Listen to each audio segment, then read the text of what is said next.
Olá, essa é mais uma aula de Física 2 e hoje nós vamos trabalhar o tema de empuxo. O princípio de Arquimedes leva a seguinte consideração: todo corpo, total ou parcialmente imerso em um fluido, em equilíbrio dentro de um campo gravitacional, fica sob a ação de uma força vertical com sentido ascendente, aplicada pelo fluido. Esta força é denominada empuxo, cuja intensidade é igual ao peso do líquido que foi deslocado pelo corpo. Pascal, um cientista francês, descobriu que, ao se aplicar a pressão em um ponto qualquer de um líquido em equilíbrio, essa pressão se transmite a todos os pontos do líquido, bem como às paredes do recipiente. Essa propriedade é válida quando consideramos o líquido incompressível.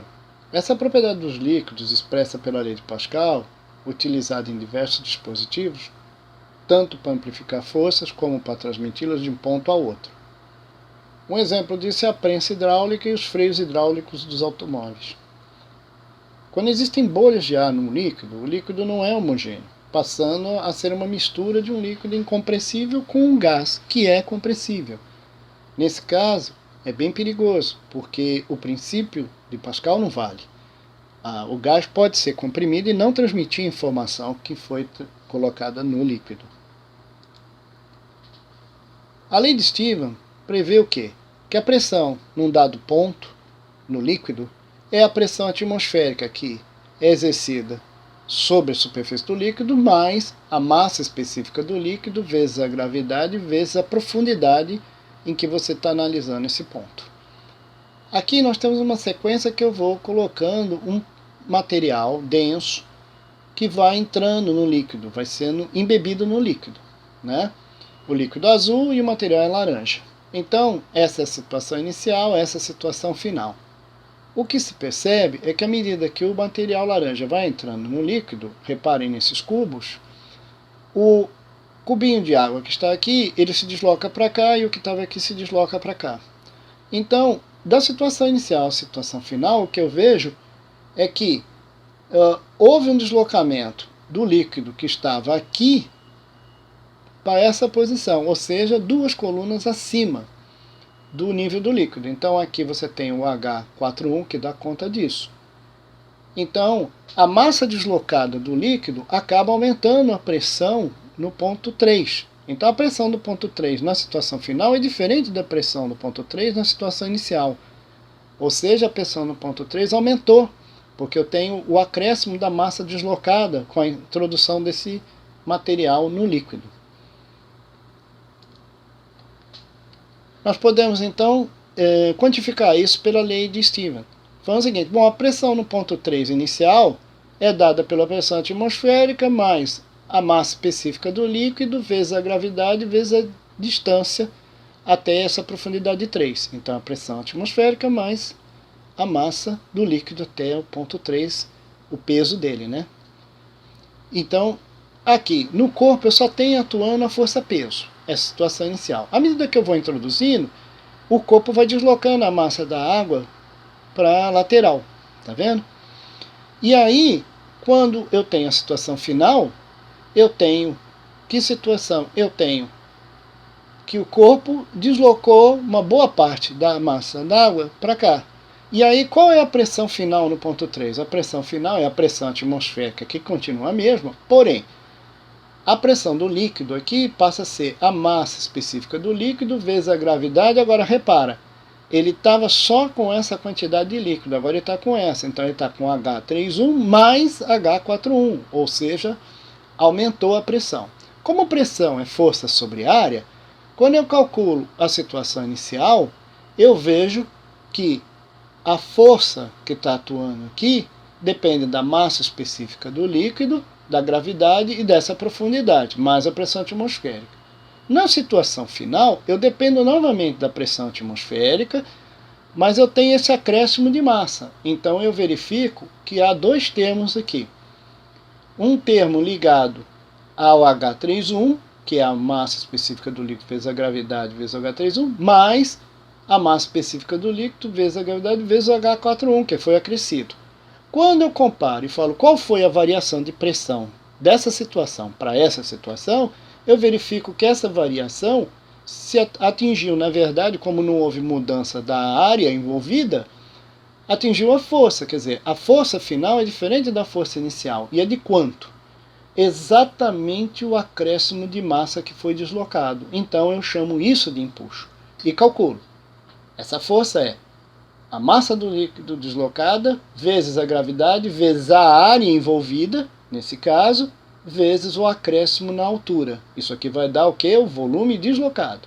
A diferença de forças entre a situação final e a situação inicial é exatamente calculada pela densidade do líquido, vezes a gravidade, vezes a área envolvida, vezes esse acréscimo que houve de massa.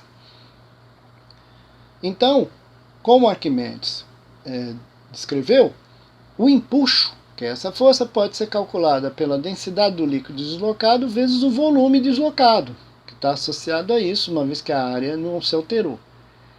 Então eu posso dizer que o empuxo é a massa deslocada vezes a gravidade. A massa deslocada do líquido vezes a gravidade fornece o valor da força de empuxo, que é ascendente. Por quê? Porque a pressão é no ponto 3, na situação inicial e situação final, ela aumentou aqui. Mas, como o ponto 2 tem que ter a mesma pressão que o ponto 3, aumentou a pressão no ponto 2. Pressão é força sobre área. Então existe uma força tentando empurrar 2 para cima aqui, porque os dois lados estão tentando comprimir 2, e ele tenta empurrar, e essa força aparece e é o empuxo, quando existe então o equilíbrio entre o empuxo e a força-peso. A lei de Stevens, então, descreve muito bem esses problemas. E aqui nós temos uma situação limítrofe, ou seja, eu tenho um volume bem grande de água. Quando eu introduzo o corpo laranja novamente no líquido, o mesmo efeito ocorre.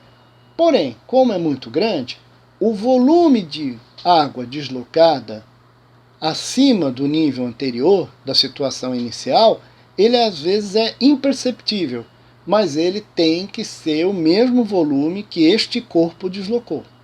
Esse corpo, ao ser introduzido aqui, ele desloca esse nível.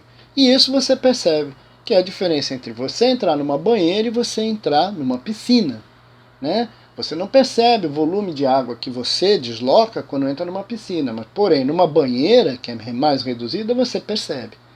Mas o volume é o mesmo. A diferença na piscina é que uma pequena altura está associada a um grande comprimento, então esse volume está aqui bem disperso. Mas ele é o mesmo da introdução do corpo, né?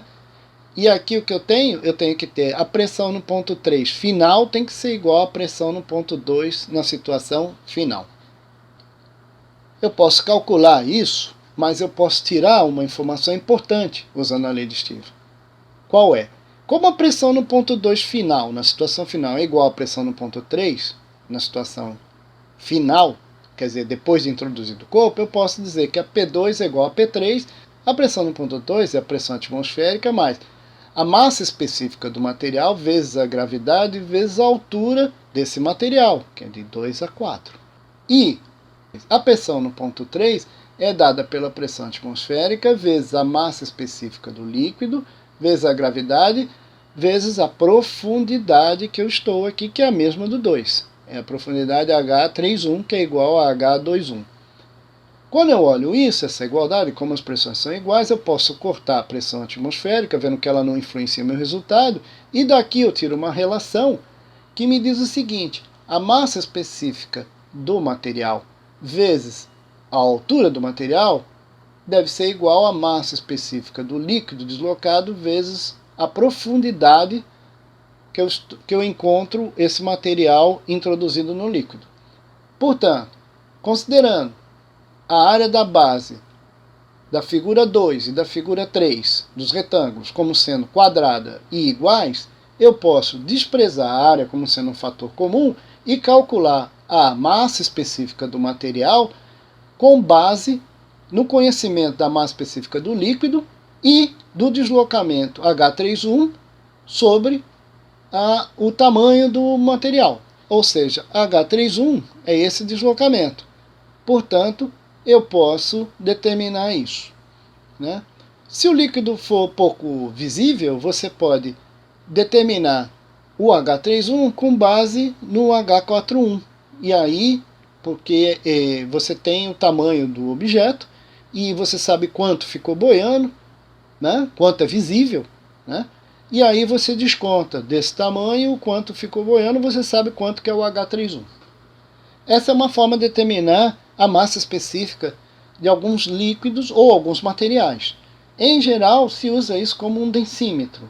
Você coloca algo dentro de um líquido e pela altura que ele fica, você consegue saber ou a densidade do líquido ou a densidade do material. Se você souber a densidade do material que você colocou, você determina a densidade do líquido. Isso é muito usado em posto de gasolina para determinar a densidade do álcool.